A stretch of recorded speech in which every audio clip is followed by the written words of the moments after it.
Hello বন্ধুরা, তোমরা সবাই কেমন আছো? আশা করি তোমরা সবাই ভালো আছো, আমিও ভালো আছি, তোমরাও ভালো থাকবে। তো বন্ধুরা দেখো, আজকে সকালে আমি একটা টিফিন বানাবো। তো সকালের দেখো টিফিনটি আমি কি বানাবো, এই দেখো মোটা মোটা দেখো কিছু চিড়ে নিয়ে নিয়েছি, এই দেখো।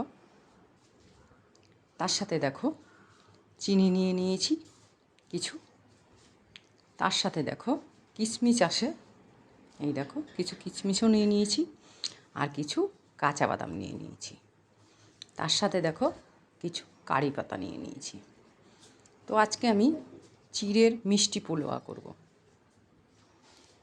তো চিড়ের মিষ্টি পোলোয়া করতে গেলে কিভাবে করতে হয় তো তোমাদের দেখাবো, তোমরা দেখতে থাকো। আশা করি তোমাদের এই রেসিপিটা খুব সুন্দর লাগবে।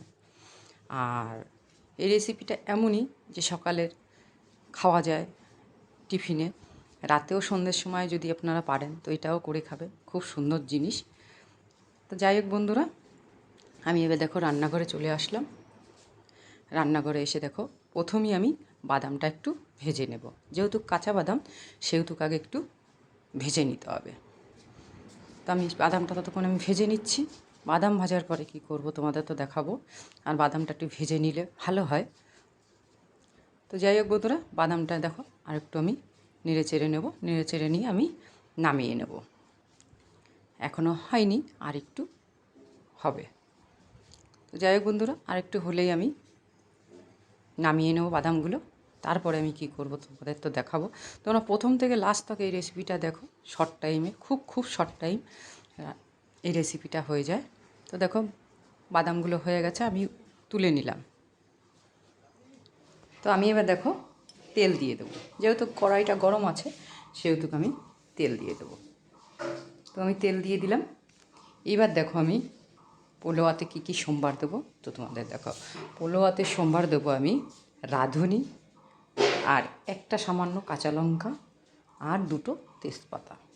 তো দেখো রাঁধুনিটা দিয়ে দিলাম, দুটো তেজপাতা দিয়ে দিলাম, আর একটা সোমবারের জন্য শুকনো লঙ্কা। তো দেখো আমার সোমবারটা হয়ে গেছে। এইবার দেখো আমি কারি পাতাটা এর সাথে ভেজে নিলাম। কারি পাতাটা দিলে খুবই ভালো লাগে, আর কারি পাতা খাওয়া খুবই উপকারী জিনিস। তো যাই হোক, পোলোয়া করলে চিড়ের, তো বা ঝাল পোলোয়া করলে বা চিড়ে ভাজলেও যদি এই কারি পাতা দেওয়া যায়, কারি পাতা সত্যি খুব সুন্দর একটা সেন্ট, আর খেতেও খুব সুন্দর লাগে। তো যাই হোক, আমি এই তেলের সাথে কারি পাতাটাও আমি ভেজে নিলাম। ভেজে দেখো আমি চিড়েগুলো ঝেড়ে পরিষ্কার করে রেখেছি, সেইগুলো আমি দিয়ে দিলাম। এবার দেখো চিড়েটাও আমি একটু কারি পাতার সাথে একটু তেলের সাথে ভেজে নেব। চিড়েটা একটু ভেজে নিলে ভালো হয়, আর খেতেও খুব টেস্টি লাগে। এই জন্য চিড়েটা আমি একটু ভেজে নেব। তো দেখো অনেকটা একটু লাল লাল ভাব এসে গেছে। এই দেখো একটু বারে বারে নেড়ে দিতে হবে, যেহেতু কড়াইতে যেন না লাগে, কারি পাতাও যেন কড়াইতে না লাগে, তাহলে কালো হয়ে যাবে পুড়ে। এই জন্য বারে বারে আমি একটু নেড়ে দেবো। তো দেখো সামান্য একটু লবণ দিয়ে দেবো মাপ মতন, যেহেতু মিষ্টি পোলোয়া করবো সেহেতু বেশি লবণ দেবো না, আর সামান্য একটু হলদের গুঁড়ো দিয়ে দেবো। দিয়ে আমি ভালো করে একটু নেড়ে চেড়ে ভেজে নেব। তো রোজ দিনই তো বন্ধুরা একটা করে রেসিপি দিচ্ছি। তো চিড়ার মিষ্টি পোলোয়া খেতে গেলে যদি আপনারা এইভাবে বাড়িতে করে খান, খুব সুন্দর লাগে। তো আপনারা সকালেও করে খেতে পারবেন টিফিনে, সন্ধেবেলাও খেতে পারবেন, আপনার যখন মন চাইবে তখনই খেতে পারবেন। আর নিরামিষের দিন তো এটা যদি আপনারা করে খান তা তো আরও ভালো হবে। তো দেখো লাল লাল ভাব চলে এসেছে, এই দেখো। এবার আমি আর একটু নেড়ে আমি মাপ মতন জল দিয়ে দেবো। মাপ মতন জল দিতে হবে, জল বেশিও দেওয়া যাবে না, ঠিক মাপ মতন যতটা চিড়ে ঠিক সেরকমভাবেই জলটা আইডিয়া করে দিয়ে দিতে হবে। তো দেখো বন্ধুরা, আমি এবার জল দিয়ে দেবো। বেশি জল দিলে ফ্যান ফ্যান হয়ে যাবে, পুরো গলে যাবে। চিড়েটা যেন আস্তে আস্তে থাকে সেইভাবে জলটা দিতে হবে। তো দেখো আমি মাপ মতন জল দিয়ে দিলাম, এই দেখো। এবার একটু নেড়ে নেব। তো দেখো আমি কিন্তু বেশি জল দিইনি, তোমরা দেখতেই পাচ্ছ চিড়েটা হয়তো দেখা গেলো হাফ কর উপরে জলটা। এবার দেখো কিশমিশ দিয়ে দিলাম। কিশমিশ দিয়ে দিলাম। এইবার দেখো দেখো ফুটে গেছে। ফুটে গেলেই চিড়ে আর বেশিক্ষণ রাখবো না, যেহেতু চিড়ের জলটা তাড়াতাড়ি টেনে যাবে। এই দেখো পুরো চিড়ে পুরো আস্তে আস্তে রয়েছে, এই দেখো, আর জলটাও টেনে গেছে, এই দেখো। তো দেখো অনেকটাই জল টেনে গেছে বন্ধুরা, এই দেখতেই পাচ্ছ। তো বন্ধুরা রোজ দিনই তো আমি একটা করে রেসিপি দিচ্ছি। তো চিড়ার মিষ্টি পোলোয়া যদি ভালো লাগে কমেন্টের দ্বারাই জানাবে, আমি রিপ্লাই দেবো। তো দেখো বন্ধুরা, যেহেতু হয়ে এসছে সেহেতু আমি প্রথমে 1 চামচ দিয়েছি, পরে আবার 1 চামচ দিলাম।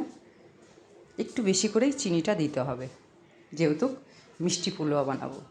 আর যদি কেউ কম মিষ্টি খেতে পারে তাতে কোনো ব্যাপার না, কিন্তু এটা মিষ্টি পোলোয়া বানানোর জন্য এতে একটু চিনিটা লাগবে বেশি। 2.5 চামচ দিয়ে দিয়েছি চিনি। এইবার দেখো আর কিছুক্ষণ পর এই দেখো পুরোই জলটা টেনে গেছে, এই দেখো। আর আমি রাখবো না বেশি, একটু জলটা আর একটু সামান্য টেনে গেলে আমি নামিয়ে নেব। তার আগে একটু গরম মশলা দিয়ে নেব। গরম মশলা দিয়ে আমি গ্যাসটা লিভিয়ে দেবো। তার আগে দেখো গরম মশলা দেওয়ার আগে আমি একটু ঘি দিয়ে দিলাম। ঘি দিয়ে দিলে আর একটু টেস্ট হবে আর খেতেও খুব সুন্দর লাগবে। দেখো এবার গরম মশলাও দিয়ে দিলাম। আমার আগে যদি একটু গরম মশলা দেওয়া যায়, ঘি আর গরম মশলা, খুব সুন্দর সেন্ট লাগবে আর খেতেও খুব সুন্দর লাগবে। তো দেখো পুরো জলটাই টেনে গেছে, দেখতেই পাচ্ছ। এবার আমি দেখো একটু খুন্তি দিয়ে ভালো করে নেড়ে নেব। তো বন্ধুরা তোমরা যদি বাড়িতে এই চিড়ের রেসিপিটা করে খাও খুব সুন্দর লাগবে, আর বাচ্চারাও খেতে চাইবে যদি করে দিতে পারো, তাহলে খেতেও খুব ভালো লাগবে। তো দেখো আমি এবার কি করব, বাদামটা ভেজে রেখেছিলাম, সেই বাদামটা এবার আমি দিয়ে দেবো নামার একটু আগে। এই দেখো বাদামটা দিয়ে দিলাম। এবার আমি একটু নেড়ে নেব। এবার নেড়ে আমি নামিয়ে নেব। যেটুক হয়ে গেছে সেহেতুক আমি নামিয়ে নেব। পুরো জলটাই টেনে গেছে। এবার জলটা টেনে গেছে, এবার নামানোর সময় দেখবে পুরো ঝুরঝুরে হয়ে গেছে। এই দেখো গ্যাসটাও লিভিয়ে দিয়েছি। এই দেখো পুরো ঝুরঝুরে হয়ে গেছে। আর চিড়েটা একটু নামিয়ে যদি ঠান্ডা করে নেওয়া যায় আরও ঝুরঝুরে হয়ে যাবে। তো বন্ধুরা আমি এবার নামিয়ে নেব। এই দেখো প্লেটে বেড়েও নিয়েছি। এই দেখো পুরো ঝুরঝুরে হয়ে গেছে। এই দেখো। তো বন্ধুরা আজকে আমি এখানে রাখবো। রোজ দিনই তো একটা করে রেসিপি দিচ্ছি। রেসিপিটা ভালো লাগলে কমেন্টের দ্বারাই জানাবে, আর তোমরা বাড়িতেও করে খাবে, খুব ভালো লাগবে। তো বন্ধুরা তোমরা ভালো থাকবে, সুস্থ থাকবে, আবার কালকে তোমাদের সামনে আসবো। তো বন্ধুরা রাখছি।